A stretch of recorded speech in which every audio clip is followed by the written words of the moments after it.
Hello, my healers. It's time for you to let go of anything and anyone and everything that's standing in the way of you living your life, your gift, and your purpose. This is happening in your first house of self, and wants to understand for you is that life is difficult enough without sticking to thoughts, patterns, or even people who make it more challenging than it actually needs to be. You may now recognize your own traits that you'd like to change, or even insecurities you'd like to address. But what you don't need is somebody shaming you, blaming you for having them in the first place. What you need is somebody, someone who can assist you to work on through them. So it's time for you to notice when to let go of those who can't, or just don't, or won't even support you. So the full moon is kind of occurring in your sign. It's offering a reset button, releasing what keeps you from becoming anew. Inshallah and Ashe. As always, blessings to you, my energetic beings. I love saying that out loud. Ready for a mystical, magical Monday, M to the 3. Just being in receivership. So how was your weekend? What was it that you choreographed for the weekend? So while we're waiting for people to hop on to the live stream, join me for the show, tune into the replay. Again, taking a breath and a pause, just kind of getting settled in your body. So how do we open up to the divine pathway? It's actually very unique and individual to each and every one of us, whether it's a gut instinct, a vision, a feeling, an inner knowing, etc. We've got so many options. So we're kind of on the precipice of this Virgo full moon. So for today, we really want to really take that deep breath, a deep, authentic breath, and hit the ultimate pause point, the center of the void within us, and just exhaling it all out, either out the crown or all the way down into the earth star, just being a divine conduit, actually. So are you feeling the universe opening up new doorways, realms, portals, new ways for us to feel the harmonics, the balance in our day-to-day life? So if you are able to remain in that pause point of peace and be mindful of what your heart authentically truly needs versus wants, a very different frequency, and just scaling between, almost like rock climbing, between our heart space and our thought space, between the heart and the solar plexus, and embodying the full connection of the divine, kind of swirling in those energetic centers. You could also be looking or observing on the cloud lines, that panoramic view of the divine, or how the Great Spirit sees your life, seeing through the eyes of the divine. How easily our world is coming into this harmony, this frequency. So you might hear your seed sounds, whether it's nature, in the nature harmonics. We got many options in nature, right? Whether it's birds, water, animals, all the things, or an instrument, the sound of an instrument, drums, harps, flutes, violins, etc. I think drumming is great. Even those unseen harmonics, the ones that we are unfamiliar with usually. And you may be receiving some otherworldly activations from the I Am presence, which is personal and unique to each and every one of us. So it's kind of a wise, ancient wisdom kind of idea to really utilize our imagination, the imaginal realm, to see our heart opening and shining brighter than ever before, despite what's going on out into the world, those distractions that are happening in the world. Just remember that if we stay open to the greater spirit, the oneness field, we have more of the element of surprise, and opportunity opens to receive the gift. It always reminds me of The Witcher, the element of surprise, or he said something about surprise. I don't think it's element, but you get the idea. But the universe works in mysterious ways, maybe just manifesting in and bringing in those opportunities. It's like the guiding light. So with that, welcome to today's daily snippet. Once again, I am your host. I'm a practicing holistic shaman medium, an otherworldly life coach, and a subtle energetic surgeon. I've known I've been a reflector by design for over 10 years. Story behind that. I guess I should have shouted that out in the beginning, but I do go by the term holistic shaman medium, which is just a merging of them all. And my intention truly is to utilize these indigenous technologies, the elementals, the imaginal, into the divine, to navigate our harmonic, our soul's harmonic, through these realms and kind of so much more. The Crown is online today, along with the Crown is always online during the season of Pisces. But we also have our heart center. We also have our solar plexus, our administrative channel, the relational channel, and our throat center. So you might be feeling some clairaudience coming in, along with Sandalphon, just belting in a tune, and really just utilizing these opportunities and to the realms, the dimensions, the portals, and the gateways, because we kind of have this open door kind of thing happening. And ritual prescriptions. If you do get a cowrie shell divination, I do rituals. I give you, that's a prescription. It's like medicine, elemental medicine, the otherworldly kind, to really add juice to your container, to see the world through a whole new set of eyes. Rituals are the origin. They're food for our soul, part of our personal medicine, our prime directive, and they really add to our gift and our purpose when we really start utilizing them, so that we do shine brighter and nothing dims our light. And again, my name is Tonya D. Welcome to my virtual medicine room. I'm kind of multi-streaming today. So if you'd like the multi-stream, let me know, because I kind of quit doing that the first of the year. I also want to give a shout out. If you have yet to subscribe to my channel, please do, YouTube or otherwise. Musing with Tonya D, my podcast. Super excited. The Season of the Witches. Are you loving it? I do have a new podcast episode out. But we've really entered into the midst of karma, spiritual karma, getting those karmic lessons and spirit. And knowing that the Crown is online, our spiritual acumen, you might be getting some prophetic visions along with voices, hearing things, feeling things, those gut knowings. And Sandalphon. Sandalphon is the angelic being of the Pisces season. I always associate Chiron, wherever Chiron is, to one of the angelic beings to assist in healing that wound. But that might come in for you. And I also like to give a shout out to new peeps entering the village, the community, the tribe. I like to give a validation, a voice of acknowledgement that I do see you and access you. To our new friends, even guests arriving to the show, and new subscribers. I just like to be grateful. And also, of course, those that have been part of my journey since the beginning, shining your light on streaming in. It really does take a village, a tribe, a community. I think we need to get back to community myself. And I just want to give a gratitude, blessings. Thanks for joining in. And of course, anybody who watches the replay later. And if you don't mind, of course, hitting the bell button if you're on YouTube, and the white rabbit. That's what I call the white button, the white rabbit. There's a reason for this. There's a reason for everything, right? And just a comment if you feel like you're in a need for a message for your day. Again, sharing is just another way of paying it forward. Gratitude, a blessing bowl. You get the drift. Of course, you can also find me on other social channels, TikTok, Facebook, Instagram, mostly. Just remember, I am your otherworldly shamanic reflector assistant. You truly are your own healer, but sometimes we do get in our magical way. We need an otherworldly life coach assistant to really navigate those streams for us, myself included, because we are energetic beings having this human experience, and sometimes having a new perspective through a new set of eyes is an assistant. The daily snippet. What's this all about? Well, I kind of like to bring in the planets, the insights of the planets. And by design, I do follow the lunar energies of the moon. That's why I do the Musing Moon meditation. Through the seasons and the gates, it's different characters through all of that. And the elementals, the 4 pillars, along with our subtle energy centers, different ones come on in different seasons, actually, energetically. And even our auric fields, I've been cleansing mine quite massively lately.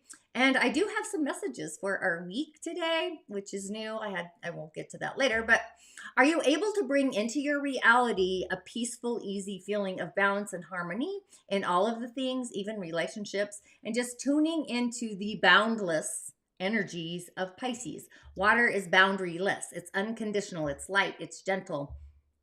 Just opening to our spiritual gifts, our intuitive gifts, and our psychic abilities, even a subconscious energy in the realms. So you may experience feelings that are a challenge for you to really hone in on, maybe even understand. Spiritual exercises like journaling, meditation, chanting. Chanting is great. I actually interviewed an amazing guy, Rasa Praya. I don't have that podcast out yet, but check out his channel, his YouTube channel. He's really got some great sound healing. And in doing so, just having a non-judgmental approach to yourself, or maybe a friend who isn't judgmental, who's able to be like a sounding board for you, where you're just like speaking your authenticity and you're not asking for any feedback, kind of how music does that feedback thing, or speakers, mics. Just saying, somebody that you can actually trust to assist you as you kind of work through this energy of unfamiliarity. And again, ready to feel the element of surprise into the core of our heart space and opening the door to a new opportunity, accepting, receiving a new spiritual way, a way to open this door for spiritual insight in our day-to-day world, our day-to-day reality. So it may be accepting and acknowledging to the universe that you have received the memo, whatever that looks like. You've learned the lesson. You've got the insight. You're filling your spirit, excelling. You've reconciled water, released water again. Any old karmic issues that you may have had in your backpack through timelines since the Dark Ages. Something that may have literally happened in your life over the weekend, maybe, that was stirring, getting percolated. It's just symbolic of the transformation of spirit, just being able to access this. It's a spiritual shifting in our heart chamber and the crown. And it brings us the rest of our essence, our being, following suit. So it's like all of these choreographies and these energy centers and fields and the elementals, and all of it is just like singing on the inside. And then it comes out to the outside. So you may be on the fence weighing this information, the intuitive gifting and messaging. It really is kind of like the topsy-turvettes, these opposing forces of spiritual resistance in our life. And just remember, what we resist really persists. It's like the constant nagging or the knocking at the door. So we're kind of in a more excellent position to find the path of least resistance with the harmonics balancing the scales. I mean, I probably would do some sound healing with the energies of today. You might even feel the call to reconcile, bringing clarity to a situation that really restores inner peace, a karmic story that's tied to an inspirited issue. Myself, I had some news yesterday, but it's just a great idea to be in receivership, be in observation of what our heart is able to receive and open up to accept and even access, more importantly. Be inspirited, be in receivership. We have a month with many planets moving to new seasons. Saturn's moving to Pisces. Mercury has just moved in for a snippet. It's only going to be there for a quickie. So it's like doing a little mind rapture with spirit, I guess. So just accepting growth and change. It's inspiritualated. I kind of like that new word. Inspiritualated. It's like spiraling spirit or something. I don't know. So just a few announcements. The Musing Moon meditation, the Virgo full moon. This is where spirit comes into our day-to-day reality. Really listen in. I have insights for each of the signs. And a meditation. The meditation is actually connect to the divine through our crown, our high heart, our Sira, our higher self, what we look like on the other side. And just healing reality, healing and having faith in something unseen, something we possibly have never choreographed before. It's going to be totally unfamiliar. Just know you're enough and the divine has our back. You can listen on YouTube. We also have a new episode, my podcast, Csongor, Daniel. His name is quite curious. He's from Yugoslavia, an amazing podcast. He's an engineer who shifted to bioenergy healing. I forgot to send out the podcast email, so I apologize for blowing up your inbox yesterday, today, and further this week. You can listen on Apple, Spotify, or just go to my website, tonyad.tv, the podcast there. And Magic in the Mountains of Mongolia. This is a retreat happening in August of this year. We're going to be travelers, not tourists. We're going to be traveling with shamans of Mongolia, the indigenous medicine people. So if you are interested in an adventure, it's not going to be luxurious by any way. We're going to be staying in yurts, going to sand dunes, and again, the medicine people working with these indigenous people. It really is spirit induced, basically. Be sure to jump in because space is actually limited. Just a small little community for that. And also on Sundays, if you're not aware, I did start doing a secret mystery guest, a 4 pillars chart. So if you would like to be a mystery guest on my show, my live show, The Rising of the Origins, comment below and I'll send the link there as well. But for today, hang on, I got to find my little choreography here. I've been having some hiccups. Here we go. There we are. Look at us on the elemental highway. We do have a new month. Look at that. A yin wood rabbit, lots of wood. And we have a yin water pig of a day. So we got lots of water and wood for our day. Nothing else happening. So if you need this element to bring balance to your day, you're doing great. However, if you don't, you're not doing so great because that's a lot of water and a lot of wood. Very yin energy. So that's inside of us. So maybe being kind, being kinder on the inside and bringing in inner peace. Water is peace and reconciliation, clarity. Wood is visions and ideas and nature and magic. We're in the magic. And we have 2 rabbits. So do you know what rabbits do? My neighbor's got rabbits. Let me tell you, they produce and they keep producing a lot and a lot. But again, our day being very yin is tending to our inner garden, our inner needs. Our day is full of intuitive insights, curiosity, exercising visions, and spiritual insights. So you may feel like doing something radical in a way with the pig. That's the only yang energy that we have, except if I was to include the hour, of course. But wood for water is creativity, performance. It's what our day is going to do. It's the action those waters are going to take, which is full of ideas and visions. It's like taking our intuitive insights, bringing them into the vision, and then we got to have fire to really get it moving, the transformation, the flame. And the yin water on the year would be a friend to our day, where the pig is actually competition. It's somebody who's competing, might be competing for our intuition, competing for our attention. So the energy is actually moving away from our day and it's heading out into the meadow because yin wood is a meadow, where yang wood would be a forest. Different energies, different frequencies there. And yin water is a river, yang water is the ocean, the galaxy. That's kind of how I see that. So we do have a ton of snow happening here in my village. Another foot landed last night. So I would say calling in the water to reconcile, bring peace. The invocation has actually been heard, kind of like watching out for what you wish for. So much snow.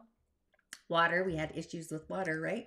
But that's just an acknowledgement that we need to work on our inner peace. Does this bring you peace? Is it disrupting your harmony? But fire's the element for our day. Fire is an opposing force to water. It's the most yang force, the summer, and water is the most yin force. It's the most inner force. But fire is spirit. It's the ancestors. It's the realm of spirit, the other world. It's dreams and also visions in the Dagara cosmology. So it kind of just brings the spin together. So it really is this peaceful, easy feeling that we want to go to connect with spirit. So it's like, are you ready to answer the call? Are you ready to get the memo?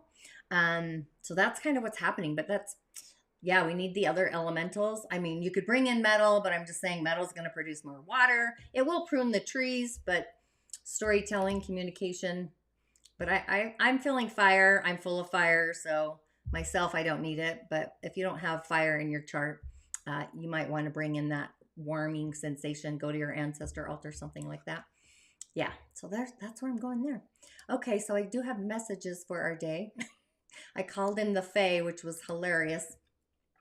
But first, this is the RAR. If you've had the RAR before, the 52, this is being mindful of our feelings. Feelings or watching our thoughts float by, feelings and thoughts kind of percolating. And are your thoughts inspirited? Is spirit sending us messages through words, the hearing, the clairaudience, signs on billboards? I was even thinking of license plates. What's the feeling you receive about this inspirited thoughts? Being that we're in receivership, and it also adds to a 7, and we're in the season of Pisces. So this is intuitive gifting. But the RAR is actually part of the helpline troop. These are the Fae that are large and small. They sometimes assist us in our day-to-day lives. Sometimes they add a little bit more confusion, usually in an effort to assist us to be helpful. They work with the Wedemes actually as well. The Wedemes are the fierce protectors of the wild, being that we're in the season of nature. But these fairies are associated with, for myself, they're associated with the elemental realm, all of the elemental realms, whether it's of this world or not. Could be water, earth, air, fire, etc. Or the galaxy, the moon, the stars, the planets, the ethers, etc. But this is wild energy. It's pure potential. It's actually the purest energy of all. It's not wicked. It's just very energetic. It's like Tiger in Winnie the Pooh stories. It's very like fast and sparky. It's like the roar of an engine when you're like revving up your car because you got so much snow. It's the purring hum of a cat when they get that inner motor just going. It's the voice of going, ugh, when you're over it. So the roar really puts a life spark into whatever is happening around us. It's our choice what we do with that spark, but it really is the spark. It reminds me of that spark emoji. The roar today being otherworldly. So this indicates that there's a problem, there's a shift, both for the querent, the person asking the question, possibly myself, but the roar, it's losing or having lost control, maybe losing steam, maybe thrashing about mid-air. It's fairy glamoring and fairy zaps running wild. It's like sparks everywhere, out of control. Illusions, delusions, stuff like that. Even misunderstandings might escalate. A cold shower or go make a snow angel in the snow might be something to do, just saying. But it's a message to practice some grounding exercises. And myself, I like to pick an element of the day. I allow spirit to pick an element for me to ground into for my best good, my highest self, my higher self. Kind of meditate and just back off. Allow things to kind of calm down and become cool and collective in our thoughts. It may not be enough, but it's kind of a message to try it. I think a snow angel might be called in, but not to fear. It's just an awareness, right? That we have another message coming in, which is awesome. Which, you know, I love these messages. The singers are here, the singers of the realm. This is the singer of the Chalice, the 12, which is the sun and the moon coming together. So in this case, the sun is opposing the goddess of the night, full moon Virgo. So what are we going to spiritually believe in our day-to-day reality? Virgo and Pisces, what karmic threads are we healing, actually? What's the intuitive reality we want to bring into this realm? And the singers of the realm, you know I love these guys. Actually, I love them all. What am I saying? But these are the great ones. Their wingspan in the multiverses and all dimensions, all directions. They're like a gateway. They have a multitude of human-given names, whether we call them angels, divas, gods, all kinds of gods, dakinis, all those things. And it really doesn't matter to them what we call them, and none of the otherworldly beings, actually. They just want us to call upon them to bring them in. But these ones are the singers of the underlying song of the universe. So just imagine what that song might feel like. Not just to the realm of the Fae, but also to us. They really are the great ones. They remind me of the Watchers, the ones who show us all of the realms, what we have the potential to ultimately become. And they really assist us to move in that direction, to get into that flow, comforting us when we fall off the path. They're constantly with us. Their energy is compassion. It's always available. So when we're in need, all we have to do is to ask them for help and then just be aware of the events or insights that really follow that request. So I love that this singer is here today. But this singer is about trust and joy and patience and creativity and hope and miracles. It's the miraculous. So I'm just so excited. The singer here, the Chalice, she's holding this chalice. It's a rainbow. It's a rainbow of energy which pours like the richness of a great wine, an old wine, just the flavor and the essence and all the things, trust and love and patience. So these are the things we think of having or not having. We even give ourselves credit sometimes for having them as if we've kind of made them up ourselves. But on the same time, they are natural energies of the cosmos, which flow through this chalice. They're always streaming. They remind me of streams, universal streams, literally, but that's all the singers really. But they stream through us when we're open to them. They flow around us when we're blocking them. So we often think that love and hate are two sides of the same emotional coin, but that's actually not true. Love is not simply the absence of hate, nor is hate the absence of love. They are all together different, entirely different things. they can easily be seen. So when we're angry, it wears us out.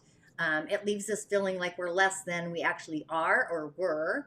But when we love, it just energizes us. It feels galactic large. It feels larger, richer than possibly we ever were before. But that burst of love really begins to just flow through us. And that's self-love. This is the oneness too. But that's because anger comes from within. It's burning from our own substance, usually in the liver area, the wood energy. All that wood could bring us energy of anger, but it's also resentment, regrets, coulda, woulda, shouldas. But love is an energy that flows through us. It's enlightening and it expands us, makes us brighter. The other energies from the chalice are also like this as well. Patience, right? For example, that's not merely the absence of impatience. It's this joyful, loving willingness to wait for the process to bring us to where we really want to be. And it contains the trust and the love and this special qualities of this expectant energies. And it reminds me of the gratitude, my blessing bowl within this. And the same is actually true of trust, authentically trusting and loving. And actually, all of these things, they're wonderful feelings, they're energies, they really do flow through us when we are open to them. I think this is a message kind of for that. And they each feel much like the others in their choreography. So if you can, like right now, just at this moment, are you being given a glimpse of something magical and miraculous and wonderful? They really are all of this one thing in the oneness, something we don't have really a word for. We need a word that really includes all of this: trust, love, compassion, patience, healing, all of those other feelings that really enhance and enlighten our entire essence, our being, when we allow them to just flow through us like this choreography of light, really. But the fays don't really even have a name for this. It's kind of like this rainbow blissful feeling. They often nod, they smile, they shrug, they want some honey. They get this unspoken feeling that if you have the feeling, you really don't need a name. So anybody who hasn't got the feeling isn't going to understand a word for it anyway in the first place. It's just one of those things, like those mystical, magical experiences, which it's Monday, right? Even of ecstasy, which is a whole nother singer in the realm that we can talk about without understanding, or we can understand and not really explain to somebody who hasn't gotten it already. So they nod. Hopefully you just kind of get it. But it's a message that we don't have to learn how to open ourselves up to each of them individually. It's a prism. So when our heart opens up, or when we open up our heart, our soul too, to unity, the oneness field, this energy can be focused through so many different lenses and filters of feeling. It's like white light making rainbows through a prism. It's kind of like that spark. So if we can learn to be open to any of the singers, then we can be open to all of them. If we just remember as well, and all, it's a really big, mighty all. All we have to do is first stop doing the things that really close us down, dimming our light, let go of attitudes, beliefs, emotions that really are blocking, negating this energy. Secondly, we need to actively invite these energies to flow through us organically. And all that really takes is asking to call in the universal streams.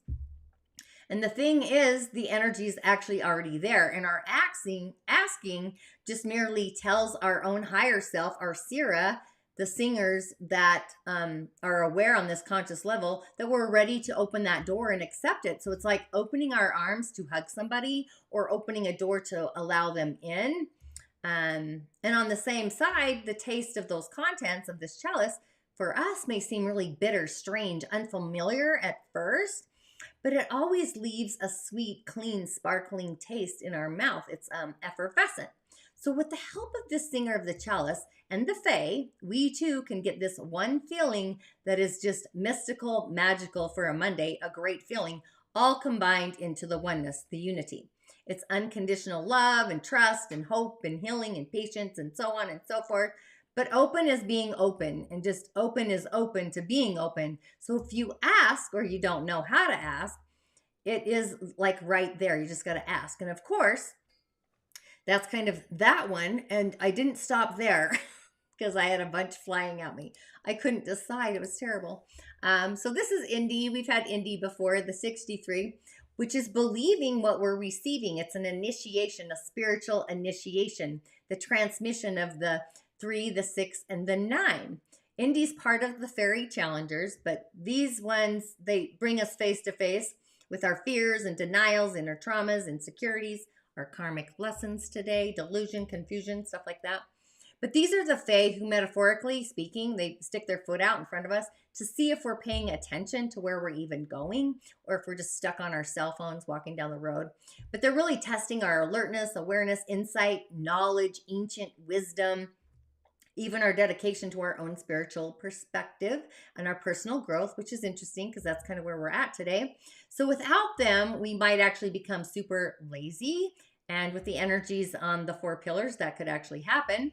But these fairies test and challenge us. They're not like the tests that we get in the modern world.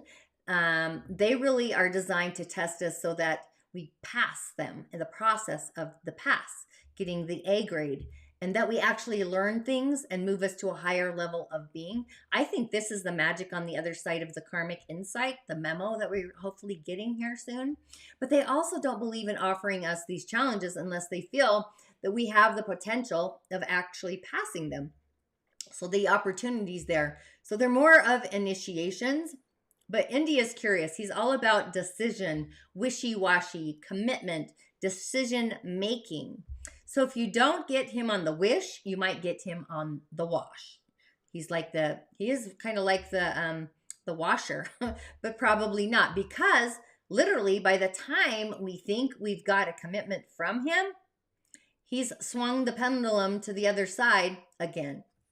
But poor Indy, he can't decide between this or that or that or this either. That's kind of just how he plays the game, the tap dance. And if he just had more information, if he just had some kind of guarantee about the outcome, if he only could be certain about all the things, well, he can't. That's not how life is. So he sits on our shoulders with those 2 wobbly little balls. And he kind of, as we're wobbling around trying to make a decision, just as we think we're actually about to get one, he's on our shoulders and he's muttering in our ear, but what if? Very likely when he does that, we dissolve it back into our confusion. Decisions really make him nervous, our nervous system, because they involve commitment, and he seems to be frightened of commitment. So what if he makes the wrong decision? And what if he ruins his or somebody else's life? What if he makes no decision and he's kind of dithering forever in space and time, and that even causes ruin? So I do have a lot of compassion for him. He's the only one of the fairy challengers who doesn't know what he should be doing. He's like ultimate confusion, if you will, decisions, right? But that is, he does know what we should be making decisions with clarity and cleanly reconciling at the appropriate time and space. But he's got this idea about how we might be more easily to go about creating the idea.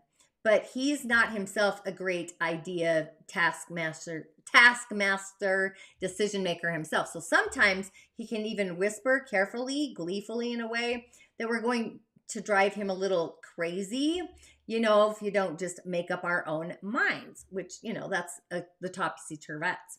But there are a variety of reasons why we each hesitate when decisions or actions are appropriate. However, most of the time, it kind of boils down to fear of making a mistake, fear of harming others, fear of losing something of value, something we value to ourselves, fear of harming ourselves even, fear of responsibility, fear that we are simply not able to make a great decision. So we need to kind of look honestly at our insecurities and recognize them for what they are. Our insecurities, they're not reality. Then we need to kind of reconcile what we can, set the rest in the balance, like literally placing it on the shelf against what we surely is going to happen if we do hesitate. So it's like those premature decisions or actions often create problems. I know for myself, I got to wait 30 days. It's a fact. But that lack of decision is also a decision as well. It's one that creates its own set of misfortunes. It puts an incision in consciousness. He is actually known also as the Libra's Bane, which is curious because that's the energy of today with the cosmic highway. But an indecisive Libra truly is the bane of Indy. So he would be so relieved if we would just make our decisions, our commitments, and stick to them, stick to the path. And then he might learn to do this for himself. He'd be in a better position to really assist or help others. So kind of getting caught up in his energy, we may feel a little lost. So how would our learning to make decisions assist Indy to actually make decisions?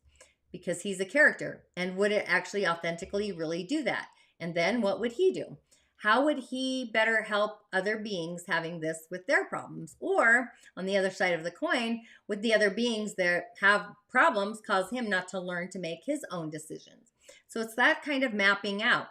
So, there could also be people that he knows that he could learn from now so that he could be different. So it's all kind of this cosmic mapping system that's happening, right? With all the snow going on outside. So what I was trying to say was that sometimes it's possible to learn from actually watching others learn. And he would kind of like us to do that too.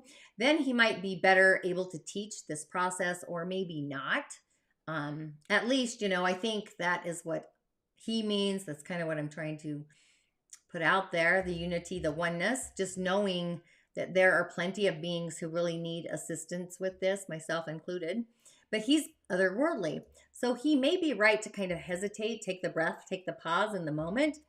He may not have enough information, or we don't have enough information to make an informed decision.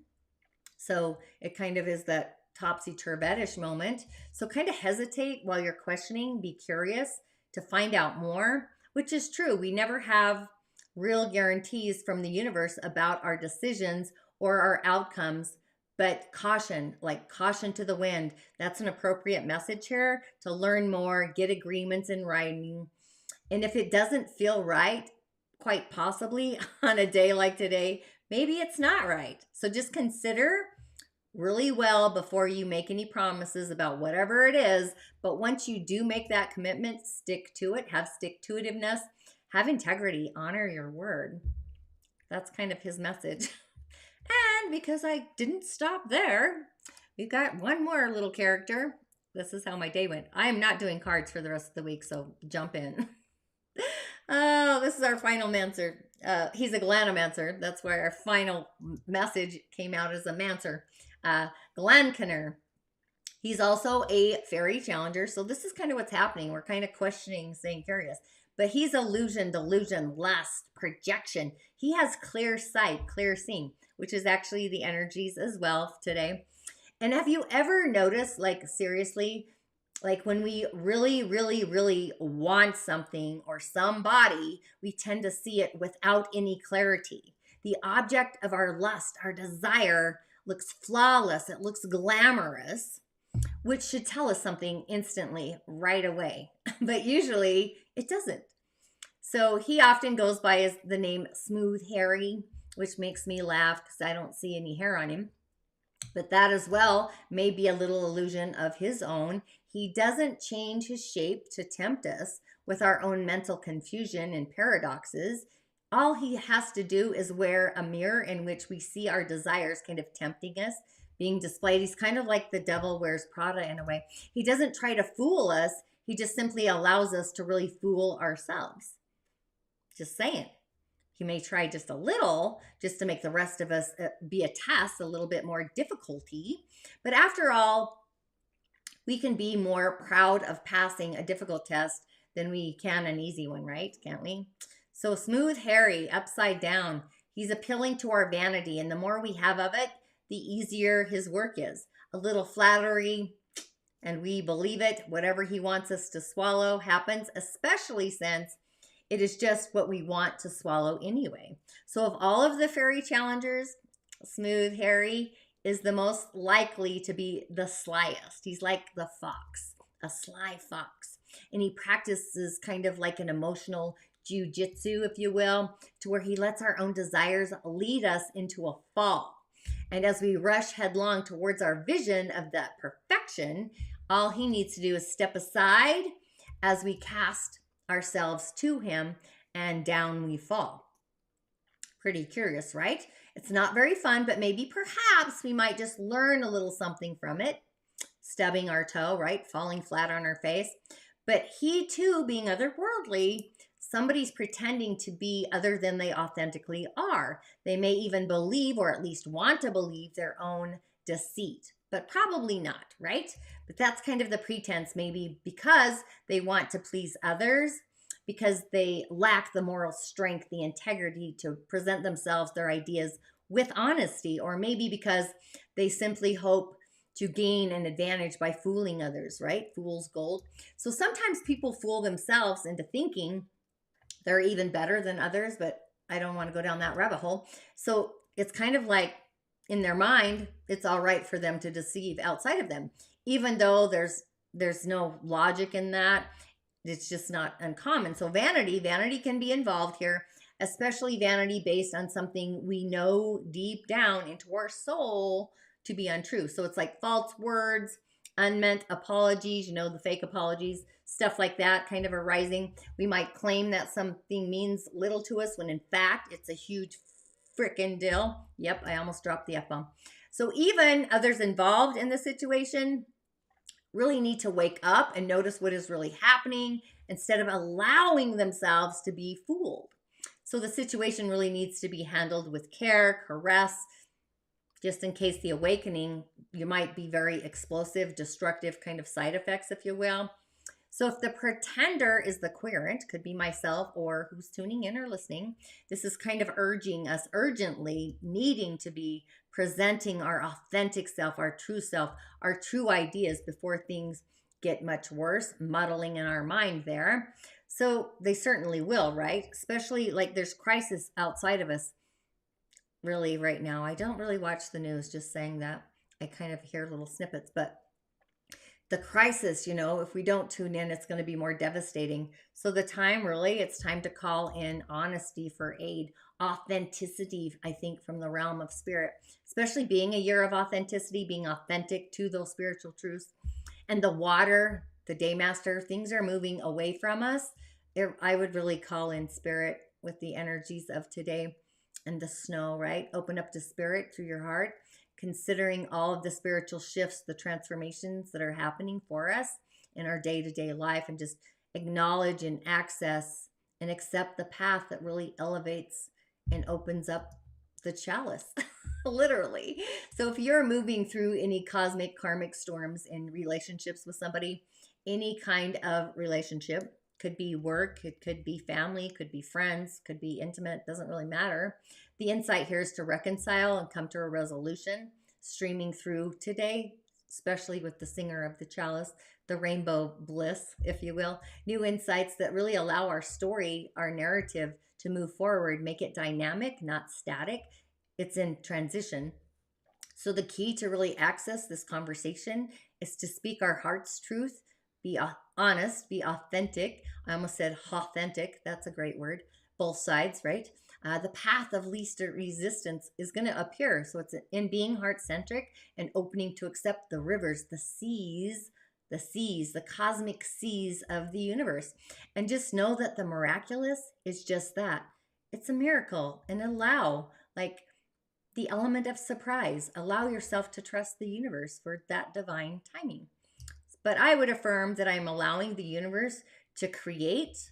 I would even go with sounds of harmony in my life through that chalice, the rainbow bliss, beyond the bridge, right? So with that, be sure to tune into the Virgo Moon Meditation, Insights for the Signs. I've got a great meditation in there. And I'll see you tomorrow as we choreograph the Virgo full moon, holding our intentions to navigate reality through spirit. That, ashe, ashe, ashe, blessings. I went a little long. Hope you don't mind. But yeah, gravitating to the pole. Listen to Csongor Daniel. He's great podcast. And you can actually, when you listen to that podcast, I'm going to say this out loud, you can literally feel his energy through it. So some greatness there. I'm having great fun with these podcasts. But yeah, just tune in. Thanks. Ashe, blessings.